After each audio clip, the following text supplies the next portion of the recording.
PSL 11 का नया schedule जारी। तमाम मैचेस लाहौर और कराची तक महदूद। पाकिस्तान सुपर लीग 26 मार्च से 3 मई तक लाहौर और कराची में खेली जाएगी। लाहौर और कराची में 39 दिनों के लिए 44 मैचेस खेले जाएंगे। दोनों शहर 22 मैचेस की मेजबानी करेंगे। इवेंट का इफ्तिताई मैच हैदराबाद किंग्स मैन और लाहौर कलंदर्स के दरमियान शेड्यूल के मुताबिक होगा। लाहौर में एलिमिनेटर 1, एलिमिनेटर 2 और फाइनल खेला जाएगा, जबकि क्वालिफायर कराची में होगा।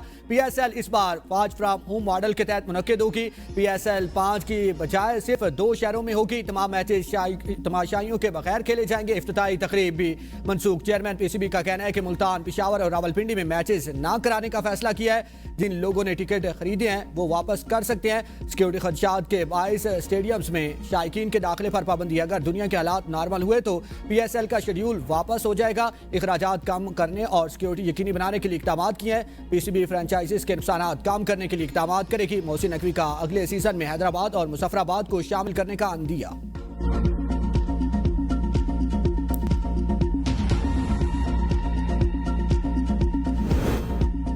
मशरिक़ वुस्ता जंग के असरात। हाई ऑक्टेन फ्यूल महंगा। हुकूमत का हाई ऑक्टेन फ्यूल पर लेवी 200 रुपए फी लीटर बढ़ाने का फैसला। नई कीमत 534 रुपए फी लीटर मुकर्रर।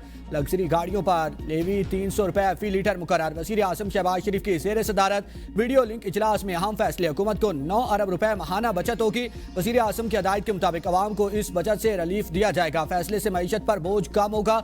मुल्क का अमीर तरीन तबका बोझ उठाएगा। निचले तबके के ज़ेर इस्तेमाल आम गाड़ियों में इस्तेमाल होने वाले ईंधन की कीमतें नहीं बढ़ाई जाएंगी। सिर्फ लग्जरी गाड़ियों में इस्तेमाल होने वाली हाई ऑक्टेन फ्यूल की कीमत बढ़ाई गई। फैसले से पब्लिक ट्रांसपोर्ट और हवाई जहाजों के किरायों में इजाफा नहीं होगा।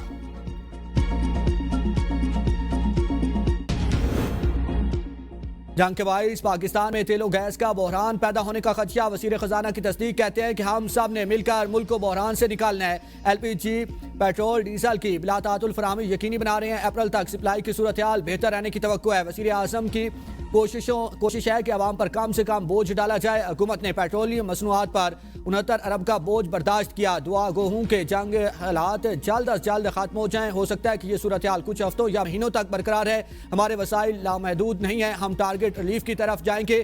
कुछ तजावीज़ ऐसी हैं जो हमें बेहतर तरक्की की तरफ ले जा सकती हैं। हम ये भी देख रहे हैं कि इस सूरत हाल के असरात तिजारत पर क्या होंगे। इसराइल का गरूर चकनाचूर। ईरान के इसराइली जौहरी तंसीबात और दीगर शहरों पर तबाहकुन हमले। इसराइल लरज़ उठा। हर तरफ तबाही। इसराइल के शहर दमूना, अराद और तिल अबीब पर हमलों में 10 इसराइली हलाक, 150 से ज़ायद जख्मी, कई इमारतें ज़मीन बोस। इसराइल का दिफाई निज़ाम बुरी तरह नाकाम हो गया। अराद में 450 किलोग्राम वजनी मिसाइल हदफ पर गिरा। 5 इसराइलियों के मरने और 80 से ज़ायद जख्मी होने की इतलात है। इससे कबल दमूना में भी 39 यहूदी जख्मी हुए। तिल अबीब में ईरानी बैलिस्टिक मिसाइल हमले में 7 अफराद जख्मी। इसराइल के शहर गलील पर मिसाइल हमला, 1 शख्स हलाक। घरों में आग भड़क उठी। इसराइलियों ने दमूना और इराद पर हमले में 150 अफराद के जख्मी होने की तस्दीक कर दी। अमेरिका और इसराइल के ईरान पर वाशियाना हमले जारी। शोहदा की तादाद 1,500 से तजावुज करके 20,000 से ज़ायद जख्मी। ईरान के दरफौल एयरबेस पर भी अमेरिका इसराइल के हमले धमाकों की तस्वीरें मंजर आम पर आ गई। अमेरिका ने 3 हफ्तों में से जारी जंग में ईरान के 8,000 अहदाफ और 130 जहाज़ों को निशाना बनाने का दावा किया। अमेरिकी बहरिया के आला ओहदेदार एडमिरल कोपर ने दावा किया कि अमेरिकी फौज ने ईरान से मुतालिक हज़ारों अस्करी अहदाफ को निशाना बनाया। एडमिरल कोपर ने उसे दूसरी जंग अजीम के बाद मुख्तसर मुद्दत में बहरी ताकत के खिलाफ सबसे बड़ी कार्रवाई करार दिया। बरतानिया का भी ईरान के खिलाफ कार्रवाइयों में शरीक होने का इम्कान। बरतानिया के एटमी आबदोज HMS ईरान की हदूद में पहुंच गई। ईरान का अमरीकी F-35 के बाद इसराइली F-16 और हरमज़ जजीरे के करीब अमरीकी F-15 त्यारा गिराने का भी दावा। तर्जमान ईरानी फौज के मुताबिक ज़मीन से फ़ज़ा में मार करने वाले मिसाइल से त्यारा गिराया गया। जंग के दौरान ये तीसरा F-16 है जिसको कामयाबी से निशाना बनाया गया। ईरान का अमरीकी MQ-9 ड्रोन भी मार गिराने का दावा। ईरानी सरकारी मीडिया ने वीडियो भी जारी कर दी। पासरान इनकलाब ने अमरीका के जदीद लड़ाका त्यारे F-35 को निशाना बनाया था। F-35 लड़ाका त्यारे की कीमत $100 मिलियन से भी ज़ायद है। जंग में अमरीका के अब तक 16 से ज़ायद जंगी त्यारे तबाह हो चुके हैं। 2 बहरी बेड़े जेराल्ड और इब्राहिम लिंकन भी नुकसान पहुंचने के बाद मैदान छोड़ चुके हैं। इसके अलावा जदीद रडार सिस्टम और बड़ी तादाद में ड्रोन भी तबाही का शिकार हो चुके हैं।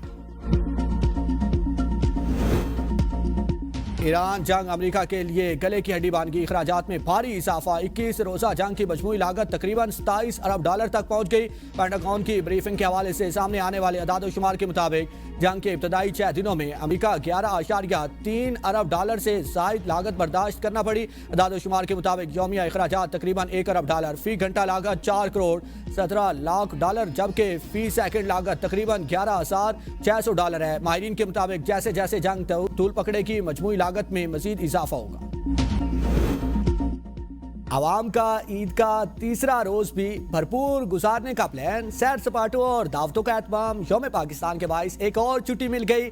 बच्चों की मौज मस्ती आज भी जारी रहेगी। बच्चों ने बड़ों की जेबें खाली कराने के मंसूबे तैयार कर लिए। ईद के तीसरे रोज भी तफरीह मकामात पर शहरियों के हजूम का इम्कान। मीठी ईद के आखिरी रोज भी खूब ख्वाबों और सैर सपाटों, मुलाकातों और दावतों का सिलसिला जारी रहेगा।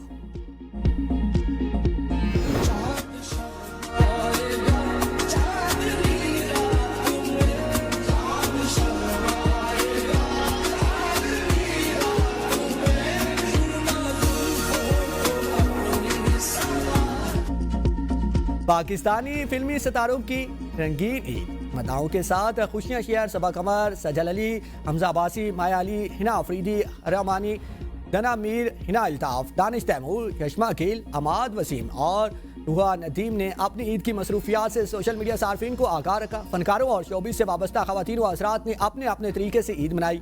खवातीन क्रिकेटर्स का भी खसूसी शो, सिद्रा अमीन, आलिया रियाज, आयशा जफर और सायरा जबीन की शिरकत। खवातीन खिलाड़ियों ने ड्रेसिंग रूम की दिलचस्प कहानियाँ, ईद की यादें और मुख्तलिफ तफरीह चैलेंजेस का जिक्र किया। कोयटा से अंदरूनी मुल्क के लिए ट्रेन सर्विस आज मुअत्तल रहेगी। हुकाम के मुताबिक आज कोयटा से पेशावर के लिए जाफर एक्सप्रेस रवाना नहीं होगी। पेशावर से कोयटा आने वाली जाफर एक्सप्रेस भी जैकबाबाद से मनसूख कर दी गई। मुसाफिरों को पूरा किराया वापस कर दिया गया। कोयटा से ट्रेन सर्विस नागुसीर वजूहात की बिना पर एक दिन के लिए मुअत्तल की गई है।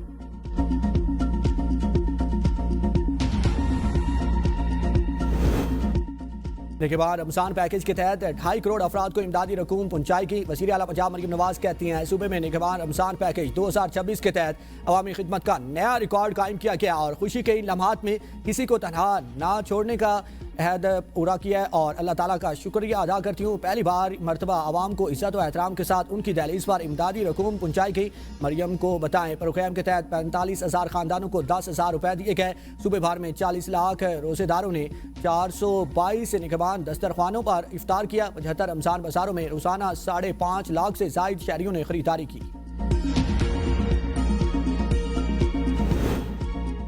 पीपल्स पार्टी के चेयरमैन बिलावल भुट्टो की फरियाल तालपुर के हमरा नोडेरो में शहरियों से मुलाकातें। मुल्क भर से आने वाले अवाम, कारकुनान, मौसिसीन और मुंतखब नुमाइंदों ने ईद की मुबारकबाद दी। बिलावल भुट्टो और फरियाल तालपुर अवाम और कारकुनों में घुल मिल गई। तजावीज़ और मसाइल भी सुने और उनके हल के हवाले से फौरी हदायत भी दी। सेनेटर शेरी रहमान की बेटी मारवी मलिक इंतकाल कर गई हैं। पीपल्स पार्टी सेक्रेटेरिएट के मुताबिक मारवी मलिक को चंद रोज़ कबल ब्रेन हेमरेज हुआ था। मारवी मलिक 5 रोज़ से क्लिफ्टन कराची के अस्पताल में ज़ेर इलाज थी। इन्हें 3 रोज़ कबल वेंटिलेटर पर मुंतकिल किया गया था। सदर मुमलिकत आसिफ अली जरदारी, वज़ीर आज़म शहबाज शरीफ, साबिक वज़ीर आज़म राजा परवेज़ अशरफ समेत सियासी रहनुमाओं का मारवी मलिक के इंतकाल पर अफसोस का इज़हार।